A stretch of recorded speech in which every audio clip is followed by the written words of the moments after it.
cuida dos seus achados, esqueça os seus perdidos. Olá, mulheres maravilhosas, delícias de Deus. Sejam todas bem-vindas. Faça um convite para outras mulheres estar conosco aqui toda semana, para que nós possamos compartilhar das coisas de Deus, das nossas coisas femininas e também levar outras mulheres a entenderem que nós, mulheres, somos delícias de Deus. E isso é um diferencial. Bom, eu gostaria de compartilhar com você hoje a respeito de um dos vários reis que lideraram e governaram o povo de Israel, seja em toda a nação ou mesmo, que é o que nós vamos falar hoje, uma nação que estava dividida em 2 reinos. E eu quero falar sobre Ezequias, que foi o piedoso, assim ele era conhecido. Um cara fantástico, que eu até admirei quando vi que alguns comentaristas, estudiosos, consideram ele o melhor rei de toda a história dos reis de Israel. Engraçado, porque normalmente nós pensamos em Davi. Mas é muito interessante pensar que ele foi filho do rei Acais. Ai, que cabra que não valia a pena. E olha que ele governou 16 anos. Mas nos 16 anos que ele governou, ele fez tanta coisa errada no reino. Ele quebrou tantos princípios, até princípios culturais, princípios sociais. Não tinha respeito pelo povo. Fez alianças que foram negativas. Chegou a influenciar de uma maneira tão ruim, até na questão espiritual do povo, né? Quando Ezequias, que foi o filho dessa peça aí, quando ele assumiu o reino, ele teve que restaurar uma série de coisas. Uma das coisas foi a fraqueza espiritual do povo. Até os próprios sacerdotes, sumos sacerdotes, eles estavam sem vida com Deus, e houve até algumas consequências, algumas coisas que teve que ser adaptada para que tudo fosse encaixado. E é interessante quando nós vamos aprender um pouco sobre Ezequias, que ainda na adolescência dele, acredito ser aí por volta dos seus 13 anos, ele já era um sub-rei. Ele já estava trabalhando junto com o pai, provavelmente já tentando resolver algumas coisas mal feitas, mal assessoradas e negociadas por Acais.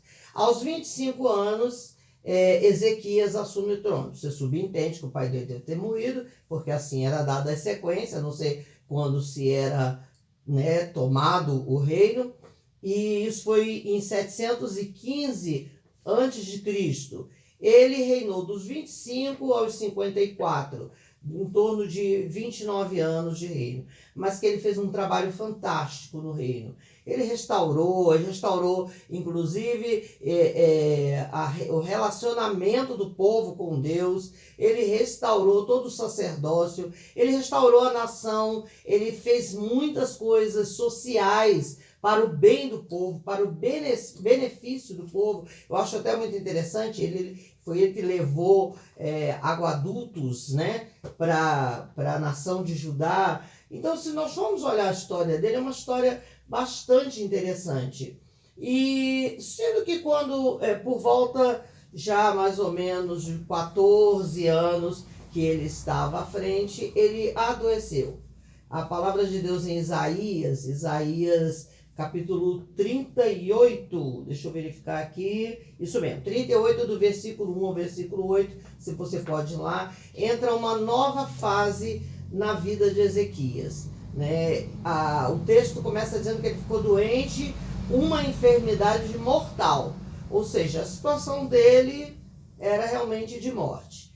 E aí, Deus fala com Isaías, o profeta Isaías, para ir até o rei Ezequias e falar para ele, vai morrer. Meu Deus, se a pessoa, se a gente hoje ainda vivesse isso, chega alguém, Deus mandou dizer para você que tu vai morrer. Acho que ninguém ia gostar muito dessa situação. E aí, o versículo fala assim, desse jeito: põe em ordem a tua casa, porque morrerás e não viverás. Esse é o versículo 1 de Isaías 38. É interessante que você vai ver muitas histórias de Ezequias nos livros de Crônicas, Segunda Crônicas, Reis, alguns outros livros, tem algumas citações sobre ele pela importância que ele teve. É muito legal a gente ver que naquele momento, se acredita, a gente tem uma dedução que ele estava deitado, talvez já por causa da enfermidade, quando o profeta Isaías entra, dá o recado e vai embora. E a atitude dele foi virar para a parede e chorar para Deus. É até muito emocionante isso. E aí ele começa a chorar e ele começa a orar e falar com Deus. Inclusive ele começa a falar sobre as coisas que ele fez durante o reino. E a coisa mais linda é que Isaías já estava numa certa distância, talvez já saindo nos pátios lá do palácio, já uma proximidade para sair do reino, e Deus fala com Isaías para voltar e dizer para ele que ouviu a oração dele e viu o choro, as lágrimas dele, e dizer para ele que estava dando mais 15 anos. Foi daí que ele concluiu esses 29 anos de reino. Mas uma coisa muito interessante é nesse versículo 1, quando Deus manda dizer assim: põe em ordem a tua casa. E voltando naquela frase lá, que nós precisamos cuidar dos nossos achados e que nós precisamos esquecer os perdidos, muitas das vezes nós estamos morrendo em áreas da nossa vida porque a gente encontra as coisas, a gente cria as coisas, a gente se produz coisas boas, transformam situações, mas nós ficamos sempre lembrando das coisas perdidas. Talvez Ezequias, ele vivesse isso a despeito de tudo que ele fez. Ao contrário, inclusive ele foi corrigir coisas negativas que o pai dele tinha estabelecido durante o seu reinado, mas talvez essas coisas ainda eram muito vivas para ele, algumas coisas, e aí as coisas vão perdendo um pouco a ordem e a direção. E aí é interessante nós pensarmos quando Deus diz assim: organize a tua casa para que porque se você morrer agora, você vai morrer e você vai deixar uma série de coisas que não vão ser bom para lembrar de você. Não vai ser bom para as memórias que vão ter quando falar a teu respeito. Então organize tudo. Deixa as suas coisas organizadas. Deixa as suas coisas de uma maneira que, independente do tempo que você vai viver, mais quantos anos, mais quantas décadas, sei lá, mas você precisa viver bem. Talvez um dos pontos de Ezequias estivesse valorizando demais as coisas perdidas, aquilo que ficou para trás. Já não era mais o reino do pai dele. Ele já tinha conseguido corrigir muitas coisas, ele já tinha conseguido restaurar algo muito importante para o povo, que era a questão espiritual. Porque muitas das vezes, minhas queridas, nós nos prendemos em muitas coisas, mas algumas áreas da nossa vida, elas ficam desorganizadas. Às vezes são as nossas emoções que ficam desorganizadas. A gente cuida de tudo. A gente restaura o que alguém fez, o que uma situação criou, um tempo que passou. Mas no meio de todas essas coisas, nós às vezes esquecemos de coisas tão importantes. Nós esquecemos muitas das vezes de nós mesmos. Sabe que porque muitas das vezes até a enfermidade de Ezequias pode ter sido causado por questões emocionais que o prendiam, sabe? Sentimentos, Às vezes ele queria tanto que a imagem, digamos, do pai dele fosse vista de uma forma diferente. Talvez todo aquele trabalho que ele fez para restaurar foi pelo povo, foi por Deus, foi pela nação, foi por ele como rei, mas foi para poder tentar limpar uma imagem. Ezequias, filho do Acais. E a nossa vida precisa seguir. A nossa vida precisa ter uma continuidade. A palavra certa é essa, continuidade. Dê continuidade. E para dar continuidade, você já cumpriu, talvez, assim, é lógico, né?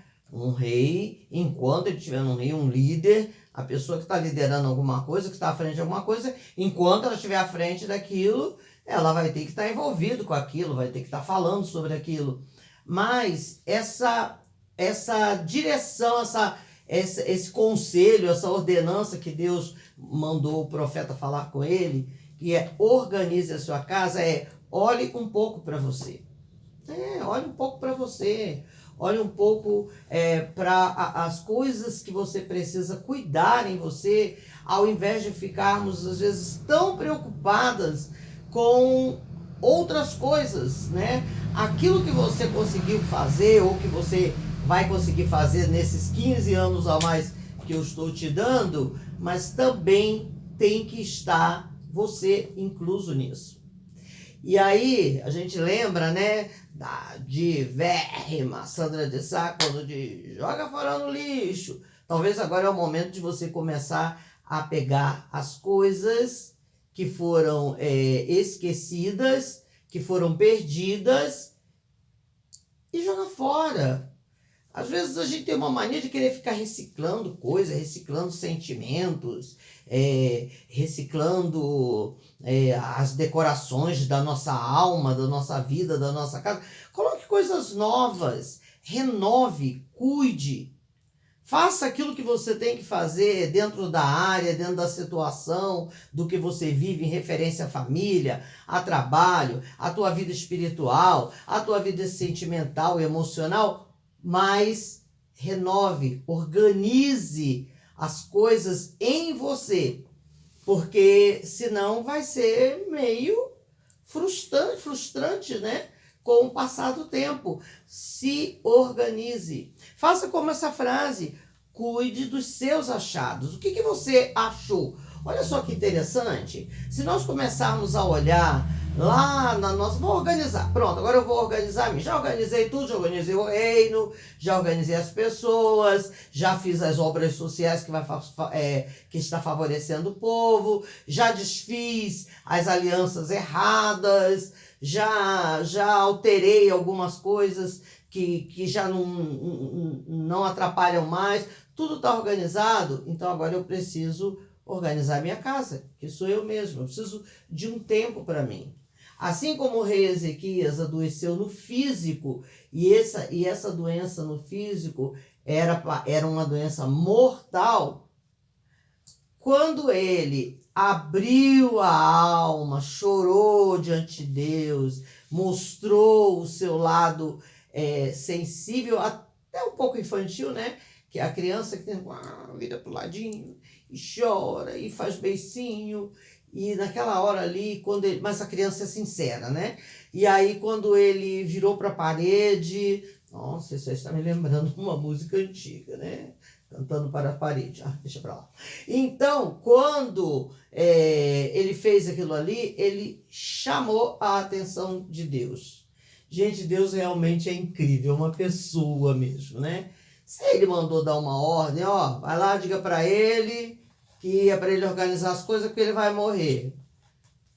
E aí, acho que menos de horas, não sei qual foi o tempo dessa entrada de Isaías e dessa saída dele, o tempo desse choro de Ezequias, dessa olhada para a parede e das coisas que ele falou, foi o suficiente para mover o coração de Deus. Deus, eu creio de verdade, que ele fica na expectativa de que nós possamos fazer coisas, rasgar o nosso coração, falar das nossas dificuldades, das coisas que não nos fazem muito bem, mas não sabemos lidar com ela, para que Ele possa ir dar uma nova ordenância, se comover. Eu acho lindo quando o texto diz que Deus viu as lágrimas, o choro de Ezequias. Minha linda, minha amada, talvez hoje Deus já falou, tudo bem, eu já vi que você é competente, eu já vi que você é uma pessoa séria, eu já vi que você é uma mulher dinâmica, mas agora eu preciso também ver o teu emocional. Você tem mostrado o teu emocional para Deus? Você tem virado para a parede, para que você não veja todos os seus compromissos que estão ali, tudo aquilo que está em volta, que você depende de ser profissional, de você ser a profissional, de você ser a líder, de você ser a guerreira e você ser simplesmente você. Olhar para a parede, porque aí eu não estou vendo nada, tá tudo aí para trás. Eu só estou vendo a parede, aí eu vou falar com Deus e eu vou rasgar a minha alma, meu coração para Ele e mostrar para Ele quem eu sou e do que eu preciso. E aí vai comover o coração de Deus e Ele vai fazer o quê? Ele vai trazer um novo tempo, um novo espaço, um novo momento. Ele vai se mover. Olha, eu tenho pensado muito ultimamente nessa situação do mover de Deus, de como Ele se move, de como ele vai em função de alguma coisa, de um sonho, de um objetivo, de um sentimento, de uma emoção, e Ele gosta disso. Deus gosta disso. Deus gosta que nós tenhamos também um tempo para nós, porque se a Bíblia diz que nós fomos feitos pelas mãos do Senhor, nós somos obra de Deus, somos, acho que talvez a mais bela e manifesta obra de Deus, somos nós, fomos criados à sua imagem e semelhança, Ele soprou do sopro dele na nossa narina. Quando eu respiro, quando eu penso, quando eu falo, quando eu estou viva, seja em que sentido for, é porque há uma porção, vento que vem de quatro cantos, é o vento de Deus soprando em mim, e aí eu preciso de ter um tempinho. Então, que você dê um tempo para você, minha linda, que você dê um tempo para você ficar a sós com Deus, que você tenha um tempo de organizar as suas emoções, que você tenha um tempo de cuidar de você. E Deus quer, como sempre eu costumo dizer, uma parceria. E nessa parceria, é aí que de verdade nós podemos descobrir que somos delícias de Deus. Coisa boa, né? É bom quando a gente vê assim, coisas deliciosas, pois nós somos delícias de Deus. Durante muito tempo, a história, as regras, as leis, os absurdos, eles muitas das vezes nos colocaram mulheres como objeto, sem muita importância, sem muito valor. Mas eu quero dizer para você, somos muito, muito importante no Senhor. Então organize o seu tempo, organize você, para que você possa viver as coisas achadas em Deus, que são simplesmente maravilhosas e importantes. Então, para você, minha linda, minha querida, para a Machaiada também, mas muito especial para nós mulheres, um beijo carinhoso no coração, fiquem com Deus, um cheiro no cangote, beijinho atrás da sobrancelha esquerda, beijo no coração, seja feliz.